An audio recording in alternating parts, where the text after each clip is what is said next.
Hello everyone, welcome back to my YouTube channel Sai Khushi creations. आज की video में मैं आपको कंजक कैसे जिमाएं, कंजक पूजा विधि दिखाऊंगी।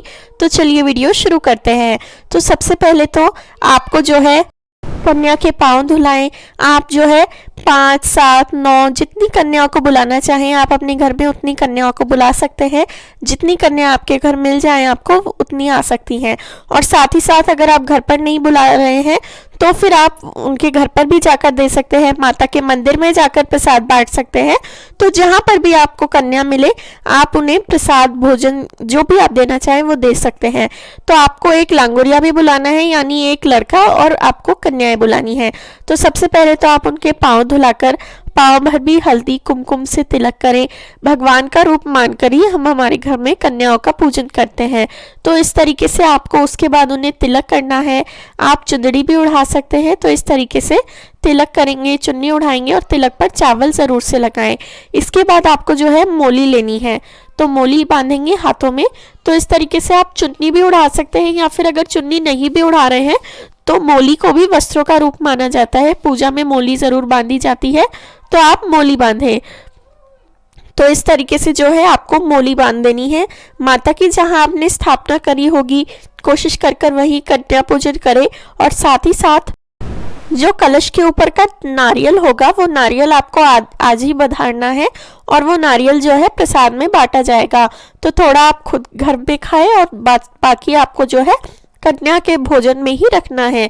तो इस तरीके से जो लड़का है उसके हाथ में आपको राइट हैंड में मोली बांधनी है और सारी कन्याओं के उल्टे हाथ में मोली बांधनी है। इसके बाद जितना भी प्रसाद आपने बनाया होगा सबसे पहले आपको माता को अर्पित करना है। तो माता को भोग अर्पित करेंगे, माता को प्रसाद दिखाएंगे। प्रसाद में सूजी का हलवा, काले चने और पूड़ी जरूर से बनाई जाती है।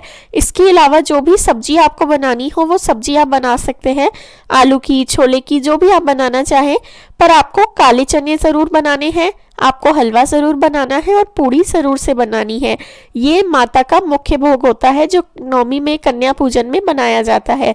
तो इस तरीके से आपको सभी प्रसाद थोड़ा थोड़ा बांटना है। इस तरीके से आप जो है प्लेटें ला सकते हैं। आप कन्याओं को आप उपहार में क्या दें, जो भी आप देना चाहें, छोटा बड़ा जैसा भी आप देना चाहें वैसा आप उन्हें कन्या पूजन में उपहार दे सकते हैं। पर दक्षिणा और उपहार जरूर से दिए जाते हैं, और दक्षिणा में भी अपनी इच्छा अनुसार आप पैसे दे सकते हैं। इसके बाद आप उन्हें अपने हाथों से एक एक कौर भोजन का कराएं, और उसके बाद बच्चे स्वयं भी भोजन कर सकते हैं। आप अपने घर पर छोटी से लेकर 10 साल तक की, 11 साल की कन्याओं को बुला सकते हैं। तो इस तरीके से आप उन्हें भोजन कराएं और सभी बच्चों को अपने हाथ से जरूर जिमाएं, और सभी को प्रेम भाव से भोजन कराकर अगर ज़्यादा छोटे हैं तो उन्हें उनके घर तक पहुंचाएं। और इस तरीके से आपको कन्या पूजन पूर्ण करना है। अब आपको जैसा मैंने बताया था आप इस तरीके से लंच बॉक्सेस ला सकते हैं, डिस्पोजेबल प्लेट्स ला सकते हैं, और उसमें भोजन भरकर भी आप बांट कर आ सकते हैं। जैसे अगर आपने समझ लीजिए लंच बॉक्स बांट रहे हैं तो उसमें पहले से सारा सामान रखकर, दक्षिणा रखकर और नारियल रखकर आप जो है बच्चों के घर पर भी देकर आ सकते हैं, मंदिर में बांट सकते हैं।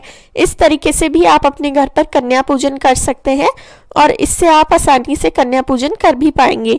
और देखिए इस तरीके से यहाँ पर मैंने जो लंच बॉक्स लिया था उसमें भी यहाँ पर खाना रखकर, प्रसाद रखकर माता का वो आपको दे देना है। तो जो भी उपहार आप लाए हो, कुछ भी आप ला सकते हैं, हेयर बैंड, क्लिप, रबड़, जो भी आप लाना चाहें।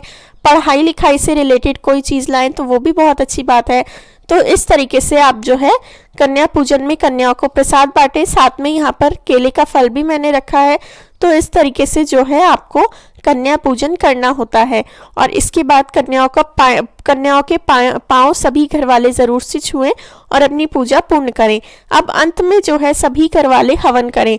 जब आपकी नवमी में कन्या पूजन भी हो जाए, आपका प्रसाद भी लग जाए, अब आपको हवन करना है माता का। तो हवन में आपको 2 पान लेने हैं, उसके बाद उस पर सारा सामान रखें आप, पंचमेवा, जायफल, बताशा, लौंग, इलायची, और ये सभी घर वाले मिलकर माता को अर्पित करें। तो हवन जो आपने किया होगा ये उसी में आपको अर्पित करना है।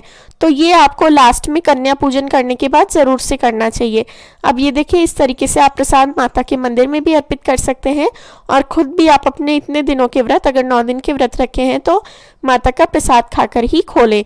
तो आज की जो आहुति है, नौमी की आहुति भी हलवे से और काले चने से ली जाती है। तो इस तरीके से माता का हवन करेंगे तो घी अर्पित करेंगे। फिर जो आपने पान पर सारी सामग्री निकाल कर रखी है वो भी आपको अर्पित करनी है और साथ ही साथ हवन सामग्री अर्पित करेंगे। सभी कुछ आपको अर्पित करना है। इस तरीके से आपका नौमी पूजन, आपका कन्या पूजन सभी पूर्ण हो जाएगा और आपकी नवरात्रि की संपूर्ण पूजा हो जाएगी।